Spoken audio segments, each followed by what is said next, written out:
Welcome to the Daily History Chronicle. Each day, we travel back to discover a pivotal moment that changed the world. These aren't just dates and facts. They're stories of courage, conflict, innovation, and consequence that still echo through our lives today. Are you ready to explore? Let's see what happened on this day in history. This is the Daily History Chronicle, where we explore the moments that shaped our world and discover why they still matter today. I'm Richard Backus, publisher of University Teaching Edition, and every day I get to share a piece of history that I think you'll find as fascinating as I do. On January 30th, 1948, Mohandas Karamchand Gandhi, the man who had led India to independence through nonviolent resistance, the man millions called Mahatma, meaning great soul, was walking to his evening prayer meeting in New Delhi when a young man stepped out of the crowd, bowed respectfully, and shot him 3 times in the chest. Here's what makes this moment worth exploring. The man who pulled the trigger, Nathuram Godse, was not a foreign agent. He was not a British loyalist seeking revenge for an empire lost. He was a Hindu nationalist who believed Gandhi had betrayed Hinduism by showing too much compassion to Muslims. The father of India was killed by one of India's own sons, a man who claimed to love India so much that he had to kill the person who freed it. Understanding what happened requires holding multiple truths at once. Gandhi was a visionary who changed the world. Gandhi was also a complicated figure whose decisions during partition inflamed passions on all sides. Godse was convicted of murder. Godse was also a true believer who thought he was saving his country. Both things are true. Both things matter. Picture this. It's just after 5 o'clock in the evening at Birla House, a mansion in New Delhi where Gandhi has been staying. The 78-year-old leader is frail. He's just ended a hunger strike 5 days earlier. He's leaning on his 2 grandnieces, Manu and Abha, as they walk toward the raised lawn where several hundred people have gathered for the multi-faith prayer meeting Gandhi holds every evening. Gandhi is running late. A meeting with India's Deputy Prime Minister, Vallabhbhai Patel, had gone longer than expected. They had been discussing the growing rift between Patel and Prime Minister Nehru, a conflict that Gandhi desperately wanted to resolve. As he climbs the steps to the prayer ground, the crowd parts to let him through. People reach out to touch his feet, a traditional sign of respect. A man in a khaki jacket pushes forward. He folds his hands in the traditional Hindu greeting, Namaste, and bows. Manu, Gandhi's grandniece, tried to brush him aside. "Brother Bapu is already late," she said. Then he pulls a Beretta pistol from his jacket and fires 3 shots at point-blank range. Gandhi falls.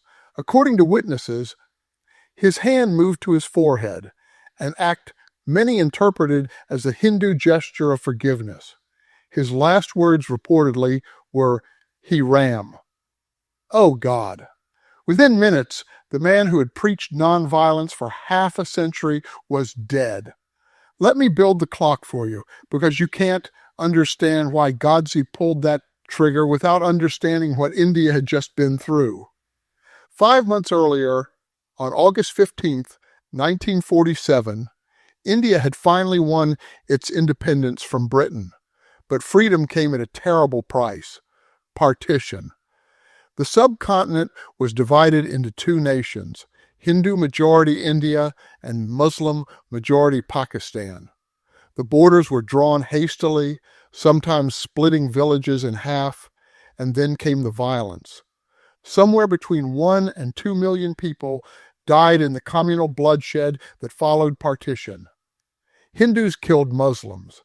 Muslims killed Hindus. Sikhs were caught in the middle. Entire trains arrived at stations filled with corpses. The ghost trains that became symbols of partition's horror. Women were abducted, raped, forced to convert. Families that had lived as neighbors for generations turned on each other. Somewhere between 10 and 20 million people were displaced, the largest mass migration in human history. Refugees flooded into Delhi, Calcutta, Lahore, Karachi, carrying whatever they could, leaving behind everything they had known. Gandhi had opposed partition. He called it a vivisection of India. But when it became clear that partition was inevitable, he worked desperately to reduce the violence. He walked through riot-torn villages, often alone, a 77-year-old man in the midst of chaos. He fasted, he prayed with Muslims and Hindus together. In Calcutta, his presence is credited with preventing the kind of mass slaughter that engulfed Punjab. Lord Mountbatten, the last viceroy, called it a one-man boundary force. But to Hindu nationalists, Gandhi's efforts to protect Muslims looked like betrayal. They saw him comforting the enemy while Hindus were being butchered. They saw him as weak, as naive, as dangerously out of touch with the reality of Hindu-Muslim relations. Nathuram Godse was 37 years old when he killed Gandhi. He had been raised in an Orthodox Brahmin family, and his early life contained a strange detail that biographers still puzzle over because his parents had lost their 3 previous sons. They raised young Nathuram as a girl for the first years of his life, even piercing his nose for a ring. Whether this had any psychological impact is impossible to say, but Godse grew into a fervent Hindu nationalist who edited a newspaper called Agrani and later Hindu Rashtra, Hindu Nation. Godse had tried to kill Gandhi before, twice. In May 1944, he led a group of men who rushed Gandhi during a prayer meeting in Panchgani. The crowd stopped them before they reached him. Gandhi, characteristically, refused to press charges. In September 1944, Godse tried again, this time leading a group to block Gandhi's car. He was arrested with a knife and made threats against Gandhi's life. Again, Gandhi declined to prosecute. He believed in redemption. He believed that even his would-be killers could be transformed by love. The third attempt succeeded. What finally pushed Godse from failed attempts to successful assassination? The trigger was a hunger strike. In January 1948, India and Pakistan were already fighting their first war over Kashmir. The Indian government had withheld a payment of 550 million rupees that was owed to Pakistan as part of the partition settlement. Withholding the money made strategic sense. Why fund a country you're at war with? Gandhi disagreed. A deal was a deal. On January 13, 1948, he announced he would fast until death unless the Indian government released the payment. Within days, the government capitulated. The money was sent to Pakistan. To Godse and his fellow Hindu nationalists, this was the final betrayal. Gandhi was starving himself to help Pakistan, the nation carved from India's flesh, the nation whose creation had cost Hindu lives. Godse later said that Gandhi had a stranglehold on the Hindu conscience and used his moral authority to force policies that hurt Hindus. On January 20th, 1948, Godse and his co-conspirators made their first attempt on Gandhi at Birla House. One of them threw a grenade, but it exploded away from the crowd. The assassins fled. One was arrested, but he didn't reveal the full plot, and police failed to increase Gandhi's security. 10 days later, Godse returned. This time, he didn't miss. Here's what the evidence shows about Godse. He was not insane. He was articulate, intelligent, and absolutely convinced of his righteousness. At his trial, he read a 30,000-word statement explaining his actions. He took sole responsibility.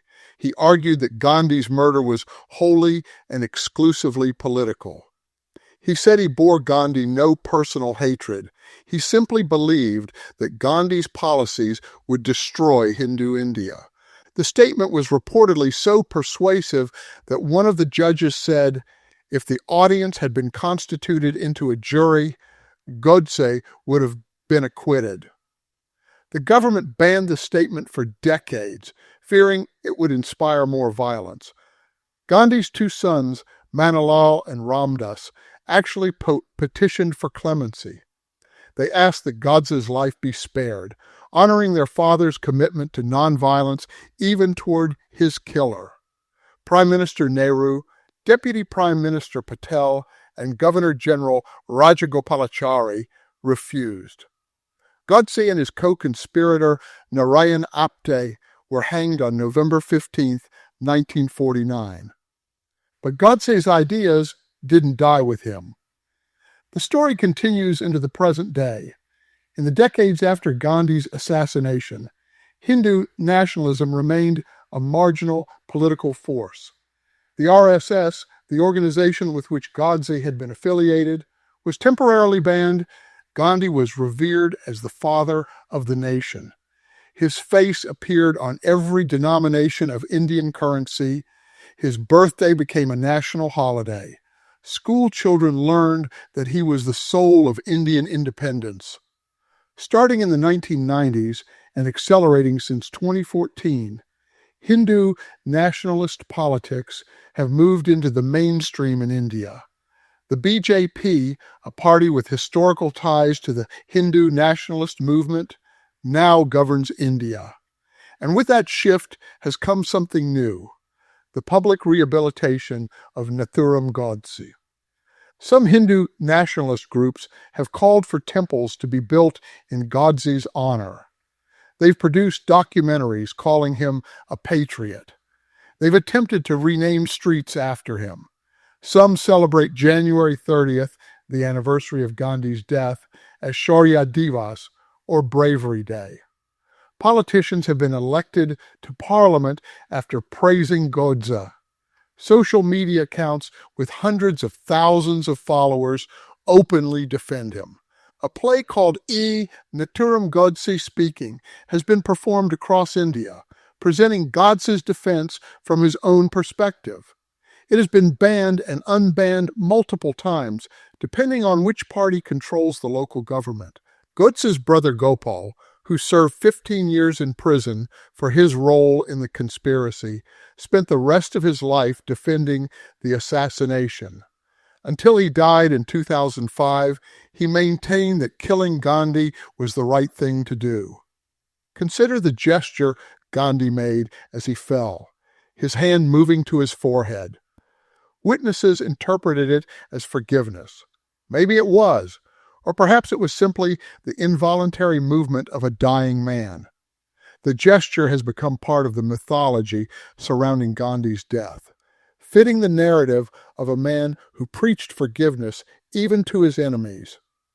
What the evidence shows is this: Gandhi's philosophy of nonviolence assumed that opponents had consciences that could be reached. It worked against the British because ultimately the British cared what the world thought of them. There were limits to what the empire would do to maintain control. Godse operated from different assumptions. He believed he was serving a higher cause. And the movement he represented, the belief that India must be a Hindu nation, that Muslims represent a threat, that Gandhi's pluralism was weakness. That movement is more prominent in Indian politics today than it has been since 1948. So, what patterns emerged from January 30th, 1948? Gandhi was one of the most influential political figures of the 20th century. His methods influenced Martin Luther King Jr., Nelson Mandela, and countless others.